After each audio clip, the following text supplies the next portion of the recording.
What we have here is citizens that have been upset by so many in government just ignoring them.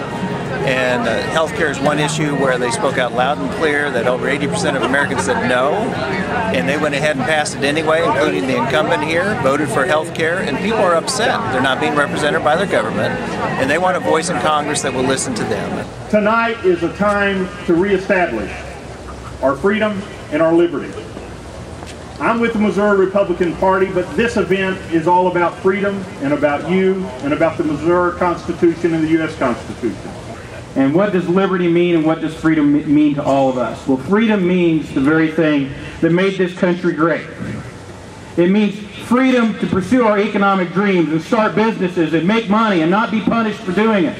The freedom to wish for great things for our family and improve the lives of those in our community and not be accused of being selfish for doing it.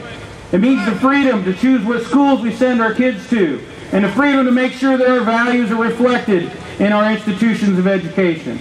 We've been talking about the ability of our president to limit your freedoms. One of the ways he's going to limit your freedoms is through the cap and trade. He is going to limit your ability to be successful. He's going to raise the cost of energy that you and I use every day. He's just developed a mechanism to drive up energy costs, and what is that going to do? It's going to drive down your standard of living. Agriculture is an energy-intensive business. That's what I'm in. I'm a farmer and a producer of a variety of crops and livestock. The cap and trade bill will raise the cost of every input on my farm. There is a peril that we have allowed to accumulate in this country for 40 years, but which now we have to confront. And that peril is national bankruptcy. And that is why there is nothing in the Social Security Trust Fund. They've spent it. That's how Clinton and the Congress, a Republican Congress, purported to balance the budget. They cooked the books. No, the budget has been balanced by one president and one president only in 80 years, and that president was Dwight Eisenhower. Because our government wants the dollar devalued so they can pay off their creditors, and that means you and me, with worthless paper currency. And they want to be able to blame that devaluation on the Chinese instead of admitting that it's their own fault. When the government devalues the dollar, since your savings are denominated in dollars, the government will devalue everything you've worked for, everything you've earned, everything you've saved, everything you meant to leave to your children. But Washington did not listen. While admitting that it was a very unpopular thing to do, the Democrats forced through a law that directs federal bureaucrats to mandate insurance plans that they design and that they approve. Individuals and employers will be compelled to purchase the plan that they put together, and if they don't, they will be fined on their tax return, and if they don't pay that fine, they will face potential imprisonment. Is this America? Americans have never before in the history of our country been told by the government that they have to buy a product, any product, with their own hard-earned money against their will. The Healthcare Freedom Act will ensure that no Missouri individual, employer, or healthcare provider shall be forced to participate in a healthcare system ordered by the government. Excuse me, make sure we get that right, August 3rd. If you happen to like the Obama health insurance plan, a yes vote on Proposition C will allow you to choose it. Some people don't realize that, but you can still choose the Obama plan with a yes on Prop C. If you like the plan you have, or you want the freedom to choose any other plan that you may want to consider later, a yes vote on Proposition C will allow you to do that. They had read the bill, and more important, ladies and gentlemen, they had read their Constitution. And they were standing up at town hall meetings delivering the message every way Missourians could, short of picking up a 2x4 and hitting them over the head. We do not want this bill. Thomas Jefferson supplied the answer. We will trust no office holder. Rather, we will bind you down with the chains of the Constitution.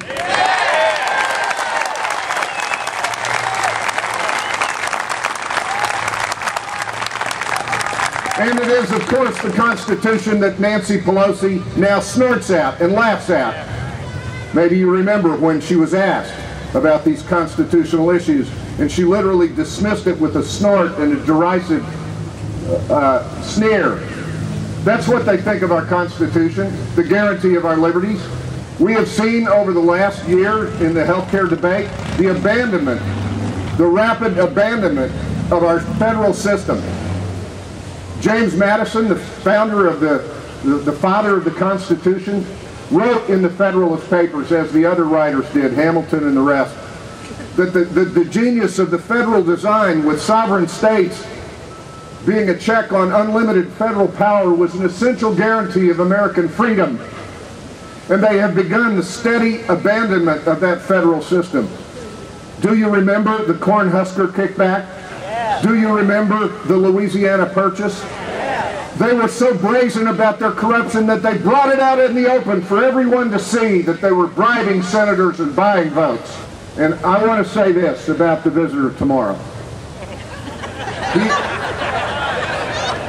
I have a list of principled disagreements with him as long as anyone in this audience, but he is my president. I'm glad he's coming to Missouri.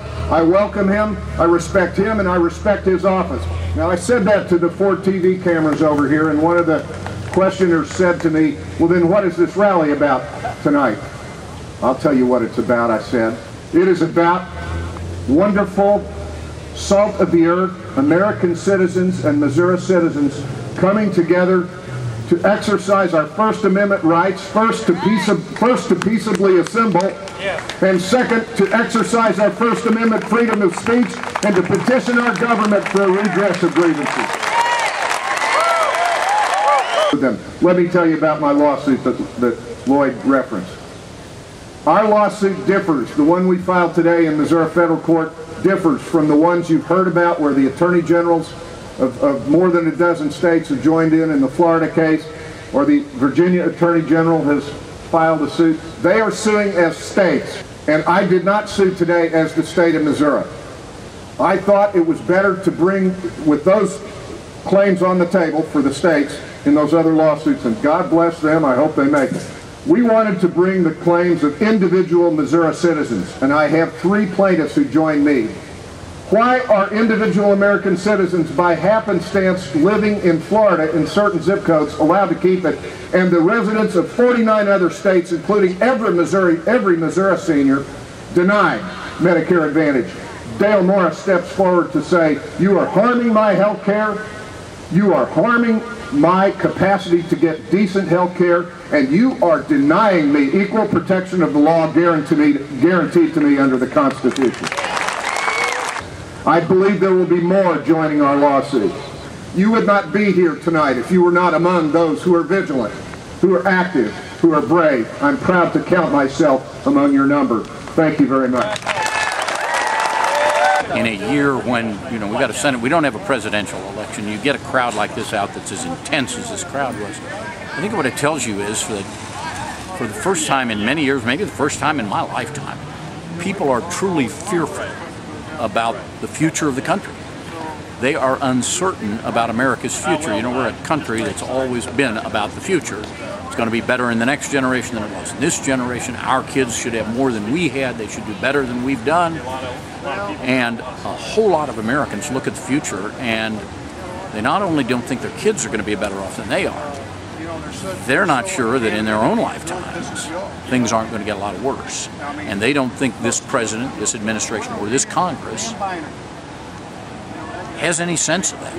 When you hear all this talk about Obama not showing enough emotion and that sort of thing, there's a sense that he's completely detached from the fate and the direction of this country and what's happening to the people in this country. And that's why they turn out like this for a rally of this sort.